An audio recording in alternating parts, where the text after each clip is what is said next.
గుంట గంగమ్మ జాతర ఈఓ గారికి, చైర్మన్ గారు, ట్రస్టీ బోర్డు మెంబర్స్కు, మా యువ మిత్రులకు అందరికీ, యాదవ సంఘం సోదరిమణులకు, అదేవిధంగా మా యూత్ నాయకుడైనటువంటి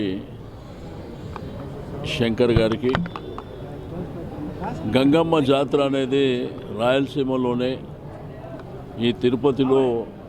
చాలా బ్రహ్మాండమైనటువంటి జాతర ప్రతి సంవత్సరం జరగడం, ఈ దేవాలయం కూడా దినదిన అభివృద్ధి చెంది ఒకప్పుడు చిన్న దేవాలయంగా ఉండేటువంటి ఈ గంగమ్మ తల్లి దేవాలయం ఈరోజు మరి బ్రహ్మాండంగా విస్తరించి, దీన్ని ఇక్కడ ఉన్నటువంటి స్థలం చాలా తక్కువ అయినప్పటికీ బాగా అభివృద్ధిలో ముందుకు తీసుకొచ్చి, నేను ఈఓ గారికి, చైర్మన్ గారికి, ట్రస్ట్ బోర్డు మెంబర్స్కి అందరికీ నేను మనస్ఫూర్తిగా అభినందనలు తెలియజేస్తూ ఉన్నాను. మళ్ళీ ఇప్పుడు గంగమ్మ జాతర చాలా దగ్గరలోనే రాబోతుంది కాబట్టి